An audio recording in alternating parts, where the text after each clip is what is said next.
Hi guys, this is Aiser. Dito ang ating luto serye. At magluluto tayo ng sinangag. Gagawin lang natin special dahil sa natira nating luncheon meat at itlog kape. At iniwa-iwa ko lang to guys ang gantong pa-cubes na maliliit. Then syempre kailangan lang natin ng sibuyas at bawang at ng ating itlog at luncheon meat. At bumili din pala ako guys ng dahon ng sibuyas ng 10 pesos. At syempre kailangan natin ang ating bahaw or kaning lamig sa Tagalog. So, nag-prepare na ako guys and then pinainit ko na yung ating kawali para makapag-start na tayo magluto. So, pinainit ko lang po guys, gaya ng pagpapainit niya sa'yo. Charot! So, kailangan natin unahin yung ating sibuyas. Actually, bawang. Sorry. At pagkatapos sunod na natin yung ating sibuyas dahil alam na natin luto na yung ating bawang. At syempre, ilalagay na din natin yung ating luncheon meat at ating itlog.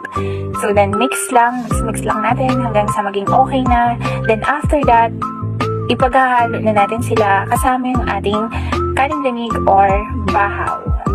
Siyempre, para maging okay na sila, mag-combine na yung lasa. Then, ayan na siya guys. At mag-wait lang tayo ng mga 5 minutes. At nilagyan ko na din pala to guys ng salt and magic sarap para pampalasa. And then after, nilagay ko na din yung ating sibuyas dahon. Then, mix lang. Yan, hinalo-halo ko lang siya hanggang sa maging okay na yung sa tingin ko lulutong-lutong yung kanin.